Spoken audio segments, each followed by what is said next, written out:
Мурат Салихов таанылбаган тагдыр.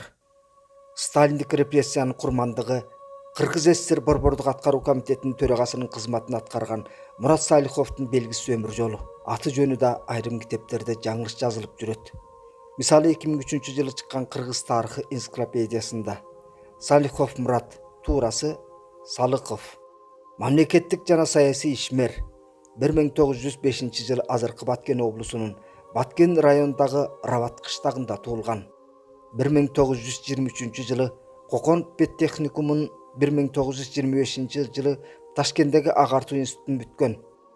1925-27 жылдары Ош округдук комитетинин үгүт насаат бөлүмүнүн башчысы, 1929-30 жылдары Өзгөн райондук аткаруу комитетинин Ош округдук элге билим берүү бөлүмүнүн Ош округдук аткомунун төрагасы, 1930-37 жылдарда партиялык кызматтарда, 1937 жылы Кыргыз эл комиссарлар комитетинин төрагасы, 1938 жылы Кыргыз ССР Жогорку Советинин Борбордук аткаруу комитетинин төрагасы ак жеринен айыпталып, 1938 жылы атылып кеткен. Жогорудагы маалымат толуктоого муктаж. Анткени кээ бир тарыхый булактар Мурат Салиховду унутта калтырса, экинчилери жогорудагы келтирилген маалымат менен гана чектелет. Мурат Салихов 1930-31 жылдары Кызыл Кыя райком партиясында катчы. 1931 жылы Ташкентке марксизм-ленинизм институтуна жиберилип, аны бүткөндөн кийин 1933 жылы Ысык көлдөгү номер 54 жылкы заводуна саясий бөлүм башчысы болуп жөнөтүлөт. Кийинки жылы бүткүл союздук большевиктер компартиясы ВКПБнын 18 съездине делегат болуп шайланат. Бул курултайдын делегаттарынын 3/2-синен көбү чоң террордун жылдары репрессияга дуушар болот. Ошон үчүн бул съезд атылып кеткен жеңүүчүлөрдүн съезди деп да аталып келет. Мурат Салихов 1935-36 жылдары Түп райондук партия комитетинин секретары, андан кийин партиянын Ош райком комитетинин биринчи секретары, 1937 жылдын 4 апрелинен тарта Кыргыз обкомунун айыл чарба бөлүмүнүн башчысы. Ошол эле жылы 5 сентябрда эл комиссарлар советинин төрагасы Баялы Исакеев камалат. Анын ордуна 3 күндөн кийин Борбордук аткаруу комитети БАКтын президиуму Мурат Салиховду төрага кылып бекитет.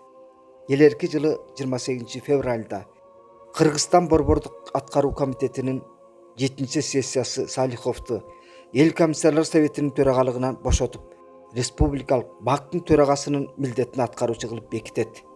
Ал себеби 1938 жылдын 17 январында СССР Жогорку Советинин президиумунун төрагасы Михаил Калининдин орун басар болуп шайланган эле. Мурат Салиховдун мындай кызматтык көтөрүлүшүн мыйзамдуу көрүнүш десе да болот. Анткени ал 1931 жылдан тарта Кыргыз обкомунун мүчөсү, ал эми 1937 жылы Кыргыз ССР большевиктер компартиясынын биринчи съездинде партиянын БКСынын бюро мүчөсү болуп шайланган. Профессор Зайнидин Курманов ошол катаал мезгилде сталиндик система бийликке куп деп кол куушуруп турган жетекчилерди тарбиялоо үчүн дембедем эл душмандарын тазалоо өнүктүгүн жүргүзүп турганын белгилейт. Ал кезде Кыргызстан союздук республика болуп калган. Ошон үчүн Мурат Салихов статус боюнча бүткүл союздук староста Михаил Калининдин орун басары болуп шайланган дейт. Оболу орусча интернатта окуп, андан кийин техникум жана 2 институтту бүткөн Салихов билимдүүлүгү жагынан санаса 2 колдун манжасы жетчү кыргыз жетекчилеринин бири болчу. Ага жашынан эле кыргыздардын көкөйүн кескен курч маселелерди, анын ичинде өзгөчө бөлүмдөрдүн карапайым калкты коркуткан аракеттерин, балдарды мектептен качырбай окутуу зарылчылыгын, кыргыз кадрларды кызматка тартуу тууралуу Эркинтоо гезитине басылган 1924-25 жылдардагы макалалары, ал эми орус тилин билүүнүн пайдасы жөнүндө 1938 жылы Камалаар алдында Советская Киргизия гезитинде жарыяланган макаласы далил. 1938 жылы апрелде СССР Жогорку Советинин президиумунун төрагасы Калининге жазган катында СССРдин гербиндеги Пролетарии всех стран, соединяйтесь деген чакырык кыргызча бүткүл дүйнө пролетарлары бириккиле деп жаңылыш которуп жазылганын, себеби кыргыз ССРнин конституциясында баардык өлкөлөрдүн пролетарлары бириккиле деп туура жазылганын айтып, гербтеги жазууну оңдоо керек экенине көңүл бурат. Мына ушул каттын негизинде ССРдин гербиндеги жазуу өзгөртүлөт. Борбордук аткаруу комитетинин 1927-37 жылдардагы төрагасы Абдыкадыр Орозбеков 1938 жылы 28 майда эл душманы деп атылып кеткен эле. Бул терминге Мурат Салихов да түшөт. Ал 1938 жылы 12 майда камакка алынып, 5 ноябрда атылат. Ага Кыргыз ССРнин аймагында иш жүргүзгөн социал Туран партиясы Совет бийлигин кулатып, Кыргызстандык куралдын күчү менен ССРден бөлүп кетүүнү өзүнө максат кылып койгон. Салихов чек арага жакын райондордо эрегишчил отряддарды түзгөн, жооптуу кызматтарда иштеп жүрүп, эл жарбасы менен эл агартуу тармагында бузукулук кылган деген айып тагылат. Ушундан 3 күндөн кийин 8 ноябрда Салихов Кыргыз ССР эл комиссарлар советинин төрагасы Исакеев жана эл агартуу комиссары Камбаров Бишкектеги НКВДнын өзүндө же эл ичинде айтылып жүргөндөй Көк Зоонун жертөлөсүндө атылат. Атабейт куугунтук курмандыктарына коюлган эстелик. Сталиндик бийлик эмне үчүн журтка төбөсү көрүнгөн, башкаруу тажрыйбасы жакшы телчиккен көй кашка азаматтарды четинен өлүмгө айдаган. Ал кишилер эмне үчүн атылган? Сталиндик режим улуттук кадрларга каршы саясат жүргүзгөнбү? Бийликке макул эмес баардык адамдар атууга кетип жаткан. Репрессиянын саясий максаты элди коркутуп үркүтүп, Москва айткан сөздү ойлонбой аткарчу роботторду тарбиялоо керек болчу. Анткени биринчи топтогу жетекчилер эркин заманда өсүшкөндүктөн андай адамдардын бийликке кереги жок болгон. Ошон үчүн Арабаев, Сыдыков, Жолдошев, Эсенаманов эң биринчи болуп атылып кетишкен. Ошон үчүн чоң тазалоо жүргүзүлгөн, дейт профессор Зайнидин Курманов. Мурат Салиховдун азан чакырып коюлган аты Мардан. Фамилиясы 20-кылымдын башындагы кабыл алынган эрежеге жараша Мухаммед Салихов же Масалихов болуп жазылган. Анан кантип өзгөрүлүп кетти. Бүзайнов Кожоева Мурат Салиховдун тун уулу Кубаттын зайыбы. Бүзайна беже тарых мугалими. Азыр пенсияда. Ош шаарында жашайт. Анын айтышынча Тестер Мардан 1919 жылы Кокон шаарында жатак мектепте окуп жүргөндө Орусиядан келген мугалимдердин бири сенин фамилияңда эки сөздү кайталоонун зарылдыгы жок деп, ошондой эле классташтарынын шылдыңынан куткаруу үчүн атын Мурат, фамилиясын Салихов кылып өзгөртүүнү сунуш кылат.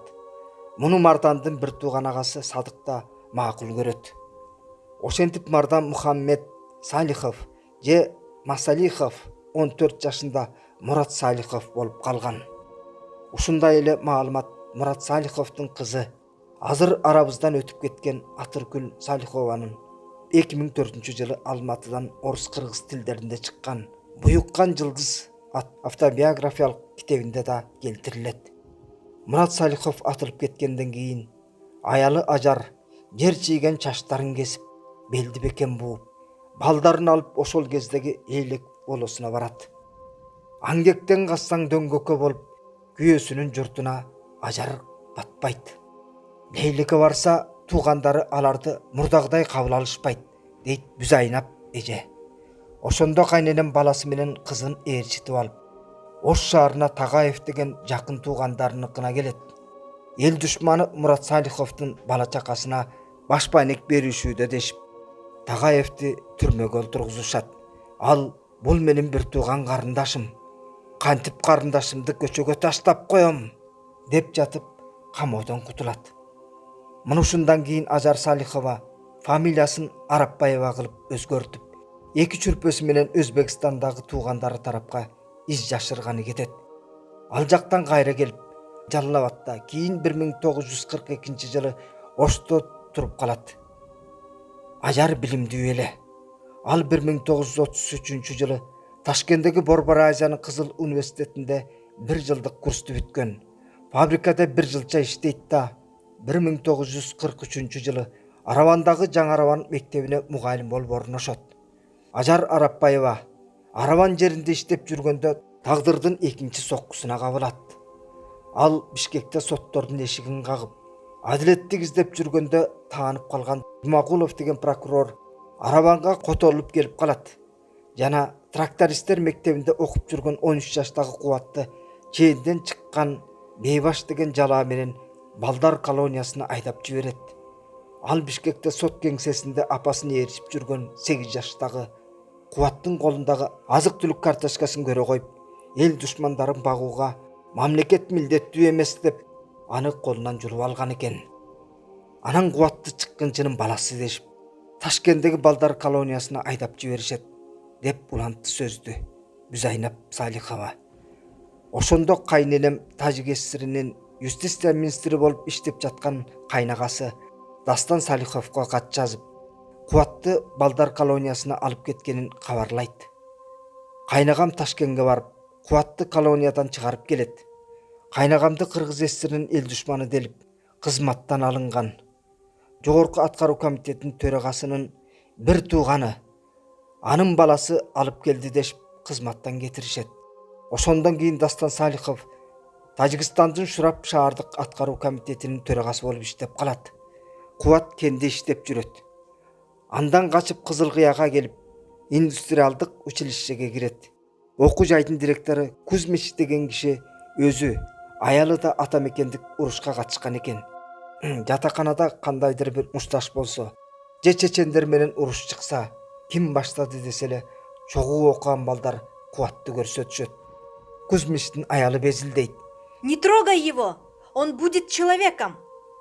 Кубат училищени бүтүп, Карагандыга индустриалдык техникумга окуганы кетет. Кубат Салихов Кызыл Кыяда фабрика заводдорго жумушчуларды даярдоо мектеби ФЗОну бүтүп, бир аз мезгил көмүр кенинде иштейт. Андан соң Карагандыдагы индустриалдык техникумду, кийинчерээк институтту аяктайт. Апасы Ажар 1945 жылы каза болот. Карындашы Атыркүл Аравандагы жетим балдар үйүнө тегин жашыруу үчүн Садыкова деген фамилиясы менен томолой жетим катары тапшырылат. Алдыңкы окуучу Атыркүл Салихова бүткүл союздук артек пионер лагерине барат. Бишкектеги медицина институтунда окуп жүрүп, чогуу окуган казак жигитке турмушка чыгып, жубайлар Алматыга көчүп кетишет. Кубат Салихов студенттик күндөлүгүндө Ташкентте колонияда жүргөндө көргөн азап тозоктор жөнүндө мынтип эскерет. Биз узун муздак барактамда жашадык. Биздин отрядда мен курду 60 бала болду. Алардын көбү жетим, ууру кески. Ал турсун балдар айткандай адам өлтүргөндөр. Анан 10 чакты оң богурлар, жамага окшогон эл душманынын балдары. Бизге оор жумуштарды жазатчу, ажаатканаларды тазалатчу, дайыма келтектешчү, эл душмандарынын балдарын эч ким коргочу эмес. Ал турсун күзөтчүлөр балдарды бизге каршы көкүтчү. Ант берем, мен мындан ары эч качан өткөн жашоом жөнүндө эскерип жазбаймын. Өзүм жөнүндө жакын досторума да айтпайм. Досум Бориске атам жана апам жөнүндө эч нерсе айтпадым. Ал менин жетим экенимди, Фрунзеде докторлук кесипте окуган карындашым бар экенин гана билет. Бул да ал үчүн өтө эле көп маалымат. Материалды чагылдырган Амирбек Усманов.